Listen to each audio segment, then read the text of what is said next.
all to the 11th Annual Consumers United for Evidence-Based Healthcare membership meeting. As you can see, we are celebrating 10 years of existence, and you'll hear a little bit more about that this morning. CUE's goal, as you all know, is to empower consumers to make the best use of evidence-based healthcare. We work to strengthen the voice of consumers and provide leadership in healthcare research. We are a coalition of nearly 40 organizations with a reach of millions, and all these organizations are committed to using and promoting evidence in healthcare delivery and design. We have an exciting and engaging day for you today. If you check out your agenda in the folder, including talking about CUE partnerships, PCORI, open access to clinical trial data, and looking at where we get our information. In a few minutes, you'll be hearing about some of the highlights of CUE over the last year, but I want to highlight one of those activities, and that is CUE's involvement in clinical guidelines, particularly in GIN, Guidelines International Network.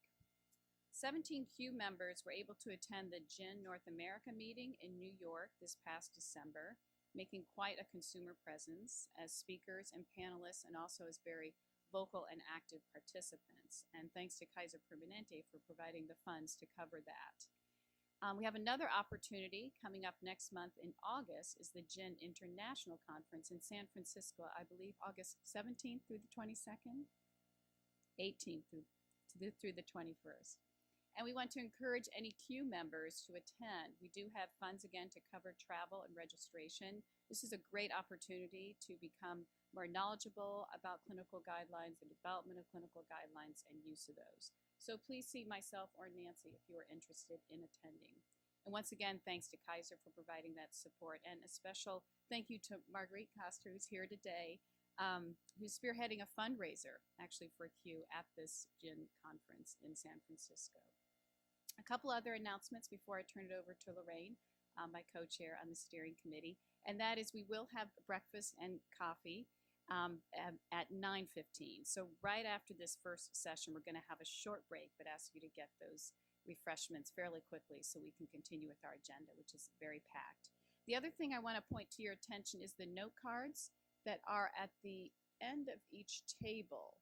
So if during the panel sessions, if you have questions, we really want to encourage you to write down your questions on the note cards and then to pass them into the center where someone will be picking them up, and then we can have them given to the panelists. There'll also be a time to ask a question. We'll have mics too, but we really want to encourage people to be thinking about questions and passing them through to the moderator that way. So thank you all very much, and now Lorraine has a few more opening comments.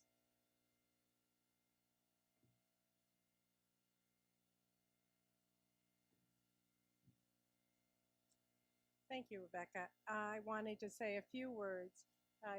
It's nice to be here again, and it's nice to see the type of involvement we have going on with GIN and with PCORI. And I was struck this morning when I came with the number of people who are here or who have been involved with PCORI in one way or another. So Sue Sheridan is here. I'd like to acknowledge her. She's the head of the patient engagement panel at PCORI. And I've been involved with that panel, and I know Sally, who's going to be speaking later today, has been involved with that panel. I believe Barbara Warren has been involved with doing some reviews for PCORI. So there's been a lot of involvement and excitement around PCORI and its activities. The other thing I wanted to note was some of the transitions that we have with the steering committee. Terry Cowley, who's been with the committee for a number of years, is going to be stepping down from the committee, although she'll continue to be a member of CUE. Rebecca Burkholder, who was just speaking with you, will be stepping down as co-chair, although she'll remain on the steering committee. And Engina, could you raise your hand, Engina? Engina will be assuming the role of co-chair for CUE for the coming year.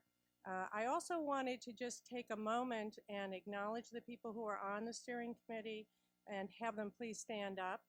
Rebecca, that'd be me and Gina, and Kate Ryan, John Santa, Barbara Warren, and Kim Bailey and Bill Vaughn could not be here today. But this is a steering committee, and this is a group that works very hard and donates a lot of hours to the organization. I also, Thank you. I also wanted to thank Marion James for attending and for the funding for this conference. Without this type of funding, we would not be able to hold these conferences, so we're very appreciative. And finally, I wanted to thank Nancy and Kay for coordinating this meeting and pulling together. These things always take a lot more work than they seem when you just arrive and you get your little package. So we really appreciate the effort that's gone into that.